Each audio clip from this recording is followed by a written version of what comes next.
Good morning, PASW family and friends. Happy Friday. This is a very special class because we tribute prolific producer and writer Norman Lear, who passed away right at the end of last year. And Norman Lear was a good friend of our David Zimmerman, a friend of the studio. I got the opportunity to meet him once with a picture of us. He left an enduring legacy. He was the producer of some of the biggest shows ever, starting with All in the Family, which is probably his claim to fame, All in the Family, The Jeffersons, two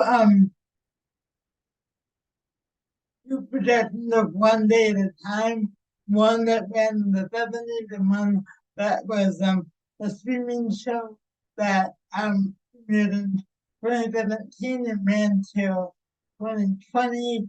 Such a prolific producer of shows that there's no way that I can talk about his legacy. But I found the interview that was from a few years ago when he was about 98, where he talked about his legacy, what inspired him.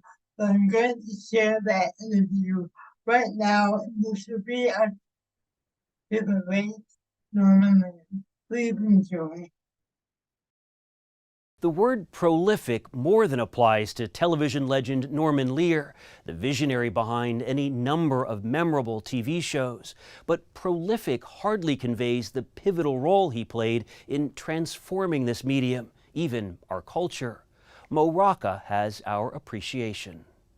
Boy, the way Glenn Miller played. Songs that made the hit parade. Norman Lear, who died at the age of 101, didn't invent the situation comedy. But more than anyone else, he made sure that it said something important. My slide rule is if I care, you care. If I laugh, you laugh. If I think it's serious, you'll think it's serious. Without him, it's unlikely we would have ever met Sanford and Son, Maude, Well, we're moving on now. the Jeffersons, the families from Good Times, Dynamite! This is it, this is it. and One Day at a Time. I thought it would be nice for a change. Just remember, I hate change. Or that grumpy, grandstanding daddy of them all. When I began to cast All in the Family, my first thought, the only one I had in mind, that was a name I knew and a face I knew and a personality I understood, was Mickey Rooney. And he thought it was ridiculous that I was thinking of doing a show about a bigot. You're going to get killed in the streets, he told me. They're going to shoot you dead. 1, 2, 3. But Norman Lear understood that the America of 1971 was ready for the warts and all realness of Archie Bunker. The very first script from All in the Family. Oh, for crying out loud. As he told CBS News chief medical correspondent and his own son-in-law, John LaPook.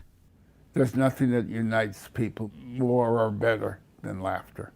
And All in the Family in particular, when I think about that, there were people on either side of the political spectrum who saw something in it for them.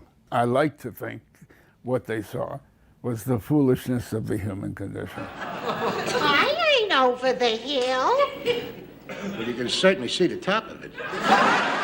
Finding the funny in the serious began early for Norman, when he was growing up working class in Connecticut. You're 9 years old and you find out that your father is going to prison. What is that like? It's terrible. It's terrible. I adored him.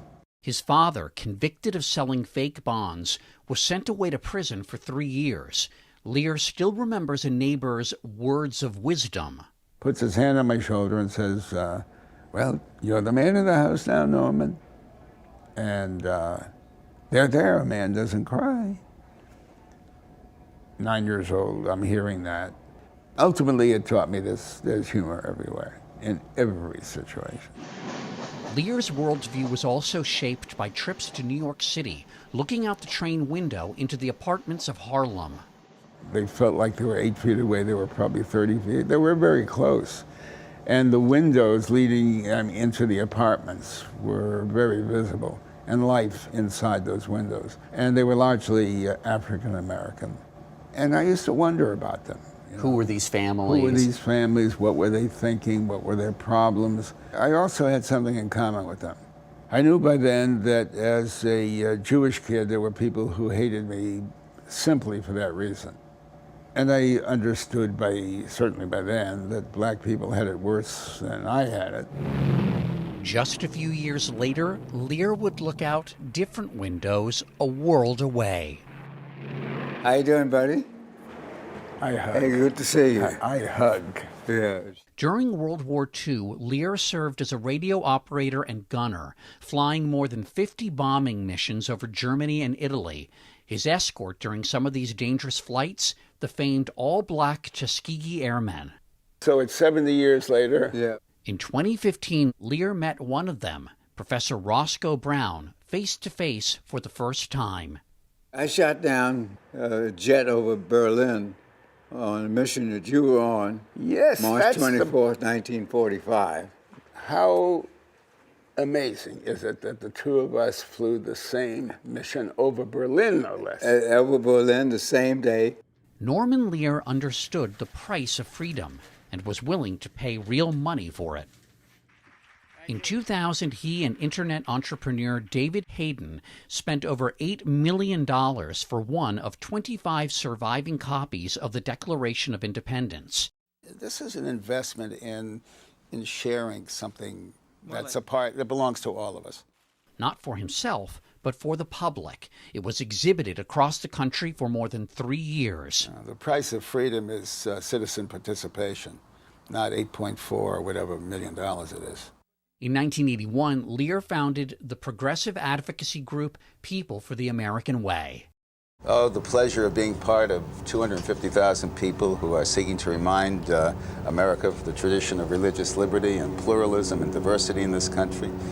I know my The boy. group ran public service announcements to spread their message. So maybe there's something wrong when people, even preachers, suggest that other people are good Christians or bad Christians, depending on their political views. That's not the American way. Norman Lear was not the retiring type. Where does the tension sort of build up for you? Head to toe. On most mornings, well into his 90s, he was up early, working out. I get applause doing this. And he kept close connection with his large extended family, including his wife Lynn, his 6 children, and 4 grandchildren. The soundtrack of my life has been laughter. And laughter for you is a kind of medicine, isn't it? Well, I happen to believe it has everything to do with a long life. Norman Lear kept creating to the very end. 3 of them I wear all the time. One of them just kind of hangs around, keeping the others company. During the pandemic, inspiring his followers over social media. I'm into my 99th year, and it feels remarkably like my 98th year. Sharing this with his daughter Kate and his son-in-law. When they're thinking about death, I don't mind the going.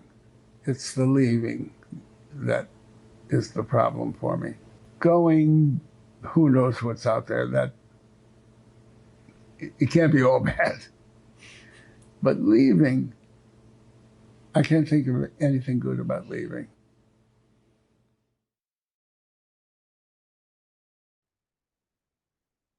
Wow, what an incredible legacy.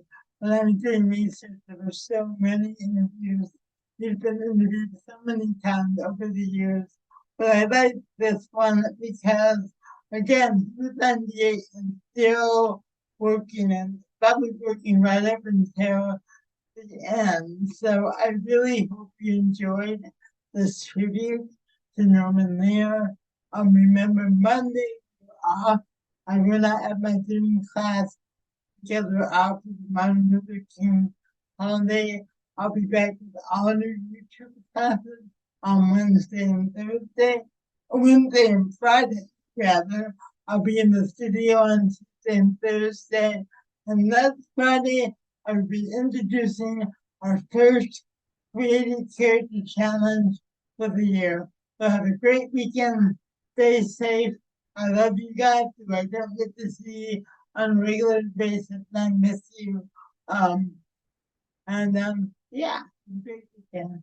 And again, thank you, Norman Lear, for all the wonderful contributions you made to the industry and our culture. Have a great day, guys. Bye-bye.